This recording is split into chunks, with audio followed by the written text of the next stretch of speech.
All right, we are here with our latest Coach to Coach convo with Jane Johnston from Jane Mindset Coaching. Super excited to have you on and to present to the coaches that watch the channel. So we'll get right into it. Just tell us a little bit about your background as an athlete and coach. Well, I am from Hastings, Michigan, so I played high school tennis there, and then I went on to play Division II tennis at Ferris State University, Michigan for 4 years. I then coached college tennis at Kalamazoo College and was a health and wellness professor there as well. So for the past 20 years or so, I've been a USPTA certified tennis pro, so continued on with coaching, and currently a mom of 5 teenagers who are all travel sport athletes, which is part of what prompted me to start diving into performance coaching for athletes. Okay, well, tell us a little bit more about the work that you're doing right now. Well, I created a program called Feel Better, Play Better, Have More Fun, because I started noticing that I had so much trouble with self-belief and confidence when I played college tennis. And then when I coached, I noticed that some of the same topics were coming up. The 5 topics that I notice and coach on the most are focus, motivation, pressure, confidence and self-belief, and the need for stress relief. So that's a lot of what we talk about during our one-on-one and team meetings with athletes and teams. So you kind of just hit my next question is, what are some of the top issues? So how do you address those 5 issues with the athletes that you work with? Well, the philosophy that I teach is thought, feeling, experience. So our thoughts create our feelings and our feelings create our actions. So a lot of the time, humans and athletes in general walk around feeling like their thoughts and feelings are happening to them. So our work helps them become very aware. I call it the thought train, of the thought train that they're spending time on. And number 1, we start to notice if it is within our control or not. And number 2, we start to notice whether it is a helpful thought train for us to perform at our peak, with clarity to see our next best move easily or not. Well, I think that's really an interesting, because you're right. I mean, I think most people just walk around think that all this stuff is just happening to them, and we really do have control over what our thoughts are and what we do with those thoughts. And unfortunately, and I heard you speak about this within the last week or so, but I think we're wired to think negatively, right? And I just heard on a podcast this morning, as a matter of fact, I mean, that's just biologically wired that way from the caveman days to keep us from getting killed. Exactly. So you needed to take in as much negative information as you could. And so, just we've evolved to that point. So now we have to figure out ways to overcome that. Yes. What are some ways you think you could help young coaches, either themselves with their mindset or to kind of introduce this kind of philosophy with their athletes? Well, I always help coaches and parents kind of really focus on connecting with their athletes. So we talk about connecting 80% and correcting 20%, which I know is extremely difficult sometimes.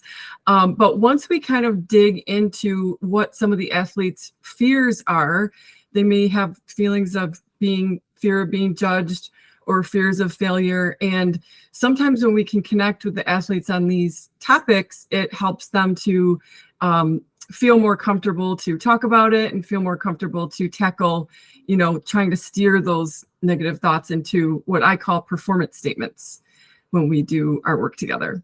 So what would be an example of a performance statement? So if we were talking confidence that day, which I teach, you are coming from a place of always being worthy, no matter what your results are in your sport. You're coming from a place of confidence being your true nature. So, sometimes people teach that you have to go do X, Y, and Z to gain your confidence back. And I teach that confidence comes from confident thinking first.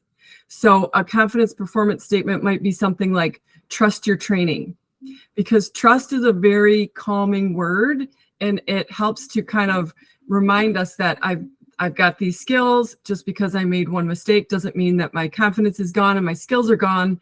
It's all still here with me. I can keep taking action even if I'm not doing it perfectly from a place of confidence instead of kind of trying to attain it in the future. I just heard it.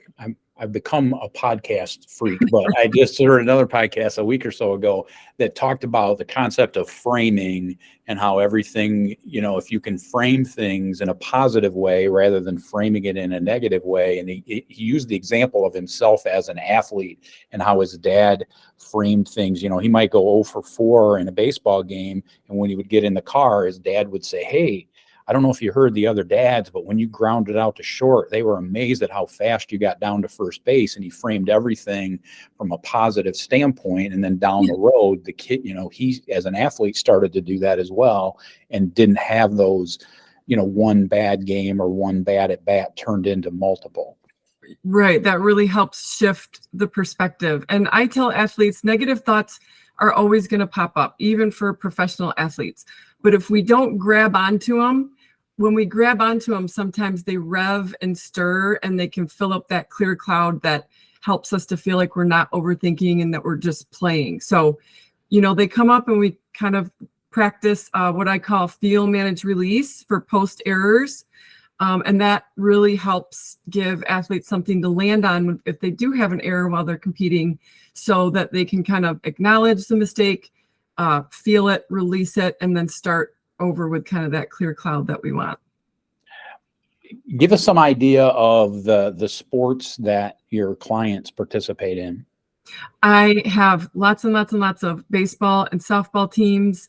I coach hockey, basketball, tennis, golf. I've even had professional sailboat racing, cricket, learning cool stuff all the time from all people all over the world that I get to coach. And I also coach non-athletes too. So I am a health practitioner for Maven Health, and I work with women coming to work after having a baby. So all different kinds of wellness and work-life balance. It's becoming much more normal to build this into your week. We meet 30 minutes per week, and I call it kind of a tune-up. Things come up every week during competition that we need to kind of discuss and come up with a plan about what we want to do with intention that week to move in the right direction. So in my program, we come up with 3 focus goals with action steps, and the athletes tell me it helps them feel like their brain is organized. They're really focusing on what they're doing well after releasing what didn't go well. And it's been transformational for the kiddos. So That's awesome. How can coaches follow you and the work that you're doing? You can visit me at sarahjanemindsetcoaching.com. I do a free discovery call for people that want to discuss what's going on in their scenario. And so they can just book a Calendly meeting with me if that's an avenue that you'd like to go. Also, Sarah Jane Mindset Coach on Instagram and Sarah Jane Mindset Coaching on Facebook. All right. Very cool. Well, I appreciate your time. And, it's a message that I think is really valuable. I know post-COVID is a lot of young student athletes with anxiety and issues. And this is the sort of thing that can really help be proactive with a lot of that, as well as reactive. So thank you for your time. Appreciate it. Thank you so much for having me. All right.